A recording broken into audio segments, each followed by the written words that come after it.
பூஞ்சோலை மாணவர்கள் அனைவருக்கும் வணக்கம். இன்றைக்கி 9 செப்டம்பர் 2025, 10 செப்டம்பர் 2025, அதாவது செவ்வாய்க்கிழமை புதன்கிழமை 2 நாளுக்குரிய நியூஸ் பேப்பர் பார்க்க போகிறோம்ப்பா. சரிங்களா? ஸோ ஹெட்லைன் என்ன அப்படின்னு சொல்லி பார்த்தீங்கன்னா, நேபாளம் போலீஸ் சுட்டதில் 19 பேர் உயிரிழப்பு அப்படின்னு சொல்லி கொடுத்துருக்காங்க. நம்ம நியூஸில் கூட பார்த்துருப்போம். மிகப்பெரிய ஒரு கலவரம் நடந்துட்டுருக்கு நேபாளத்தில். ஆக்சுவலாக என்ன பிரச்சனை அப்படின்னா, சமூக ஊடகங்கள் எல்லாத்துக்குமே தடை விதிச்சிருக்காங்க. யார் அப்படின்னா, நேபாளோட பிரதமர் கேபி சர்மா ஒலி. சரியா? இப்போ ரிசைன் பண்ணிட்டாரு. இவரோட பிரதமர் பதவியே ரிசைன் பண்ணிட்டாரு.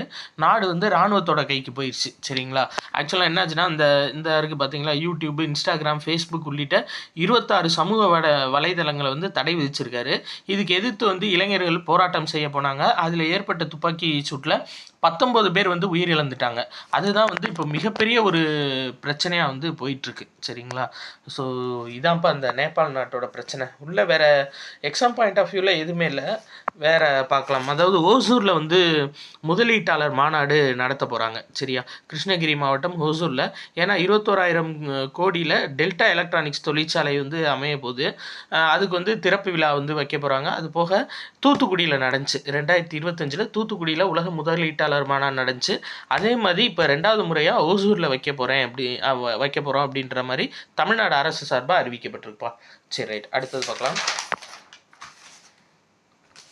9ஆம் தேதி கம்மியான நியூஸ் தான். பட் 10ஆம் தேதி நியூஸ் பேப்பர் பார்த்தீங்க அப்படின்னா நம்மளுக்கு ஏகப்பட்ட நியூஸ் இருக்குப்பா. இந்த முக்கியம். அதாவது பெண்கள் குழந்தைகளுக்கான சிறப்பு தேசிய சுகாதார திட்டம் எப்போ அப்படின்னா செப்டம்பர் 17 பிரதமர் ஓப்பன் பண்ண இருக்காரு அவரோட பர்த்டேக்காக. சரியா? அது பேர் ஆரோக்கியமான பெண்கள் வலுவான குடும்பங்கள் அப்படின்ற சிறப்பு திட்டம்ப்பா. சரியா? இது மூலியமாக என்ன அப்படின்னா 75,000 மருத்துவ முகாம்கள் நடத்தப்பட போகிறாங்க. ஸோ இது முக்கியமான பாயிண்ட். சரியா? அப்போ ஆரோக்கியமான பெண்கள் வலுவான குடும்பங்கள் அப்படின்ற சிறப்பு திட்டத்தை ஓப்பன் பண்ண போகிறாரு. இது திட்டத்தோட ஒரு பகுதியாக 75,000 மருத்துவ முகாம்கள் நடத்தப்பட போகிறாங்க செப்டம்பர் 17. அதே மாதிரி இந்த செப்டம்பர் மாதத்தை அனைத்து அங்கன்வாடிகளிலும் ஊட்டச்சத்து மாதமாக கடைபிடிக்க போகிறாங்க. சரியா? அதான் ரொம்ப மெயின். அப்போ 2025 செப்டம்பர் மாதம் ஊட்டச்சத்து மாதமாக கடைபிடிக்க போகிறாங்கப்பா. இது ரொம்ப முக்கியமானது, ஞாபகம் வச்சுக்கோங்க.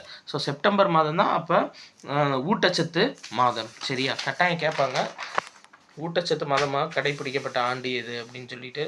அதே மாதிரி சுதேசி மேளாக்கள் நடத்தணும்னு சொல்லியிருக்காங்கப்பா. ஏன்னா இப்போது நிறையா, அதாவது இப்போ நவராத்திரி, தீபாவளி இந்த மாதிரி ஃபங்க்ஷன் டேஸ் நிறையா வரப்போகுது. இதனால் பார்த்தீங்க அப்படின்னா அதிகமான பொருட்கள் பர்ச்சேஸ் பண்ணுறதுக்கான சான்சஸ் இருக்குது. மக்கள் அதிகமாக பொருட்கள் பர்ச்சேஸ் பண்ணுவாங்க. ஸோ அந்த மாதிரி நாட்கள்லாம் பார்த்திங்கன்னா நம்ம இந்திய தயாரிப்பு பொருட்கள் மட்டும் வாங்கணும் அப்படின்றதுக்காக சுதேசி மேளா அப்படின்னு சொல்லிட்டு ஒரு மேளா நடத்தணும் அப்படின்ற மாதிரி பிரதமர் மோடி சொல்லியிருக்காரு. சரியா? Right, okay. இது ரொம்ப முக்கியம்ப்பா. 4 புதிய உருளைக்கிழங்கு ரகங்களுக்கு மத்திய அரசு அனுமதி. என்னென்ன ரகங்கள் அப்படின்னு சொல்லி பார்த்தீங்கன்னா, ஃபஸ்ட்டு குப்ரி ரத்தன், அது பேர். சரியா? இது 90 நாட்களில் விளைச்சலை தரக்கூடியது, பார்த்துக்குங்க. குப்ரி ரத்தன். அடுத்து 2வது குஃப்ரி தேஜஸ். சரியா? வெப்பத்தை தாங்கி வளரக்கூடிய உருளைக்கிழங்கு. அடுத்து 3வது குஃப்ரி சிப்பாரத். இதோட சிறப்பம்சம் என்னன்னா 100 நாளில் விளைச்சல் கொடுக்கும். சர்க்கரை அளவு குறைவாக இருக்கும். சரியா? குப்ரி சிஃபாரத் 1. அதே மாதிரி குப்ரி சிஃபாரத் 2 குறைந்த பரப்பளவில் அதிக விளைச்சலை தரக்கூடியது. சரியாப்பா? இது அப்படியே ஞாபகம் வச்சுக்கோங்க. நான் இப்படி கூட வச்சிடுறேன், நீங்கள் பாஸ் பண்ணி கூட எழுதிக்கோங்க. சரியா? குப்ரி ரத்தன் ஃபஸ்ட்டு, 2வது குஃப்ரி தேஜஸ், 3வது குஃப்ரி சிஃபாரத் 1, குஃப்ரி சிஃபாரத் 2. சரியா? இது ரொம்ப முக்கியமானதுப்பா. 4 உருளைக்கிழங்குகளுக்கு 4 ரகங்களுக்கு பெர்மிஷன் கொடுத்துருக்காங்க. அதே மாதிரி யூஎஸ் ஓப்பன் நம்ம பெண்கள் ஒற்றையர் பிரிவு பார்த்தோம். அரியானா சபலன்கா அவங்க ஜெயிச்சிருந்தாங்க. அதே மாதிரி ஆண்கள் ஒற்றையர் பிரிவில் ஸ்பெயின் வீரர் கார்லஸ் அல்க்ராஸ் அவர் ஜெயிச்சிருக்காருப்பா யூஎஸ் ஓப்பன் கிராண்ட் ஸ்லாம் போட்டியில். இதில் ஆப்போசிட்டாக நின்று தோற்றவர் யாருன்னா இத்தாலியோட யானிக் சின்னர். சரியா? எப்பயுமே இந்த டென்னிஸ்னு வந்துட்டாவே ஒன்று அல்கராஸ் ஜெயிப்பார், இல்லாட்டி யானிக் சின்னர் மாற்றி ஜெயிச்சிட்ருப்பாங்க. ஸோ ஞாபகம் வச்சுக்கோங்க. ஸ்பெயின் நாட்டை சேர்ந்த கார்லஸ் அல்கராஸ் அவர் யூஎஸ் ஓப்பனில் ஜெயிச்சிருக்காரு. ஸோ இத்தாலியோட யானிக் சின்னர் பார்த்திங்கன்னா ரன்னர் அப் இந்த மேட்ச்சில். சரியாப்பா? ரைட். அதே மாதிரி உலகக்கோப்பை ஜூனியர் ஹாக்கி போட்டி இந்த தடவை 14வது ஜூனியர் உலகக்கோப்பை ஹாக்கி போட்டி தமிழ்நாட்டில் நடக்குதுப்பா. மெயினாக இந்தியாவில் தமிழ்நாட்டில் நடக்குது. எங்கே அப்படின்னா சென்னை, மதுரை இந்த 2 இடங்களில் நடைபெறுது. ரொம்ப முக்கியம், இதுவும் ஞாபகம் வச்சுக்கோங்க சரியா. ஏன்னா அண்டர் 19 ஹாக்கி ஜூனியர் உலகக்கோப்பை எங்கே நடைபெறுது அப்படின்னு சொல்லி கேட்டாங்க அப்படின்னா தமிழ்நாட்டில் சரியா. மெயினாக சென்னை, மதுரை இந்த 2 நகரங்களில் வந்து நடைபெறுதுப்பா. Right, okay. வேறு அடுத்த நாள் நியூஸ் பேப்பர் பார்க்கலாம். 10ஆம் தேதி துணை குடியரசுத் தலைவராக சிபி ராதாகிருஷ்ணன் அவர் வந்து தேர்ந்தெடுக்கப்பட்டிருக்காருப்பா. ஸோ அவருக்கு வந்து விழுந்த வாக்குகள் பார்க்கலாம். மொத்தம் 452 வாக்குகள் வந்து பெற்றிருக்காரு சரியா. இதில் நம்ம பார்க்க வேண்டியது என்னென்னா 788 எம்பிக்கள் இப்போது உறுப்பினர்களாக இருக்காங்க, மக்களவை மாநிலங்களவை சேர்த்து. அதில் உறுப்பினர்கள் எண்ணிக்கை 781, அதாவது 788 எம்பிக்கள் இருக்கணும். அதில் 781 எம்பிக்கள் இருக்காங்க சரியாப்பா. அதில் வாக்களிக்க தகுதியானவங்க, அதாவது மக்களால் தேர்ந்தெடுக்கப்பட்டவங்க ப்ளஸ் அது போக நியமன உறுப்பினர்கள் அல்லாத எம்பிக்கள் சரியா, அவங்க வந்து 767 பேர் இருக்காங்கப்பா. இதில் 752 வாக்குகள் வந்து செல்லத்தக்க வாக்குகளாகவும் 15 வாக்குகள் செல்லத்தகாத வாக்குகளாகவும் அறிவிக்கப்பட்டிருக்கு. நம்மளுக்கு எக்ஸாம் பாயிண்ட் ஆஃப் வியூவில் படிக்க வேண்டியது என்ன அப்படின்னா இந்த தான்ப்பா. அதாவது மொத்தம்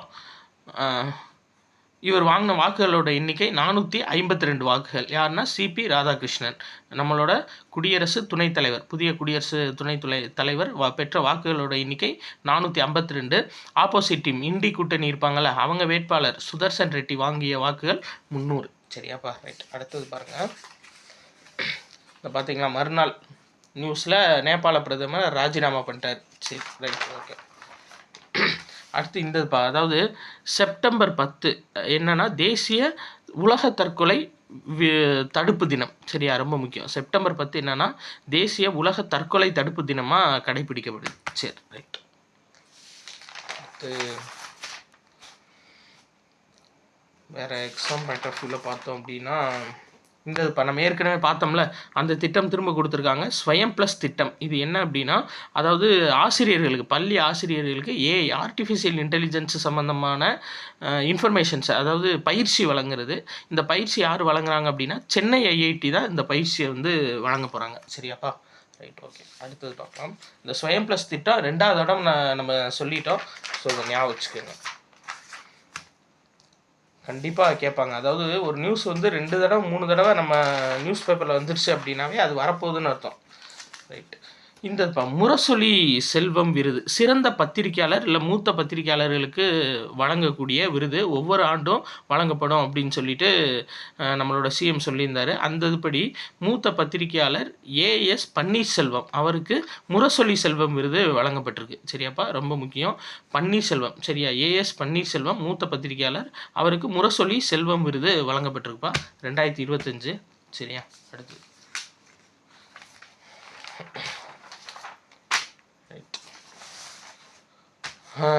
நான் சொன்னேன்ல, அதாவது ஆகாத போகாததாக பேசுவார். யார் அப்படின்னா அந்த பீட்டர் நவாரோ. இவர்னால தான் இம்புட்டு பஞ்சாயத்து. அமெரிக்காவில் வந்து ட்ரம்ப்போட ஆலோசகராக இருப்பவர் சரிங்களா. இவர் கொடுத்தது தான் இந்த வரி அதிகப்படுத்துறது எல்லாமே. இது இப்போ இவங்க நாட்டுக்கே வந்து பேக் ஃபயர் ஆகிட்டுருக்கு சரியா. அதனால் எதிர்கட்சி எல்லாமே பயங்கரமாக கேள்வி கேட்க ஆரம்பிச்சிட்டாங்க.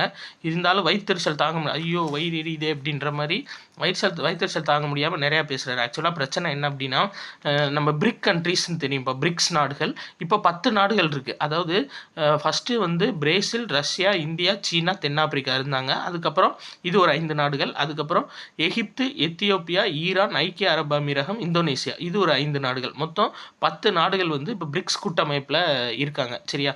இவங்க எல்லாம் இவங்களுக்குள்ள வர்த்தகத்தை நாங்கள் பண்ணிக்கிறோம், நீங்கள் வாங்காட்டி போயிட்டு போங்க அப்படின்ற மாதிரி சொல்லிட்டாங்க. ஸோ இதனால் என்னென்னா ஒரு வயிற்றுச்சலில் ஒரு இது சொல்லியிருக்காரு, என்னென்னா அமெரிக்காவில் விற்பனை செய்யாமல் பிரிக்ஸ் நாடுகள் வாழ முடியாது அப்படின்னு சொல்லிட்டு இந்த மாதிரி விஷயமாக தான் பேசுவார். பட் இது தேவையில்ல. அதே இது இங்கே பார்த்தீங்கன்னா இந்த நியூஸோட ரிஃப்ளெக்ஷன்ப்பா.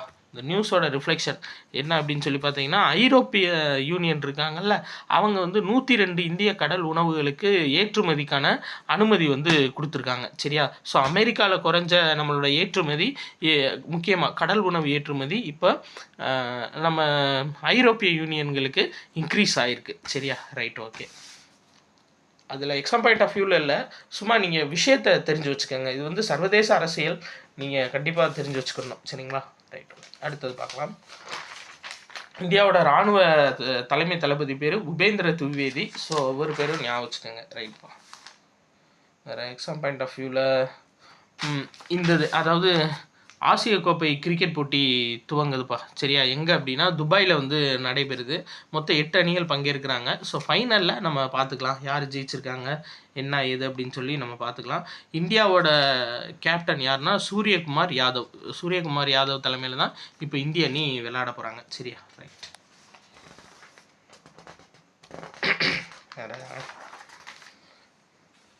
வேறு அவ்வளோதான்ப்பா. எக்ஸாம் பாயிண்ட் ஆஃப் வியூவில் நியூஸ் எல்லாம் பார்த்தாச்சு. ஸோ நம்ம அடுத்த மாதத்துலேருந்து மேதகு அப்படின்ற பேரில் கரண்ட் அஃபேர்ஸ் வந்து வெளியிட போகிறோம்ப்பா. போத் இங்கிலீஷ் அண்ட் தமிழில் வந்து வெளியிட போகிறோம்.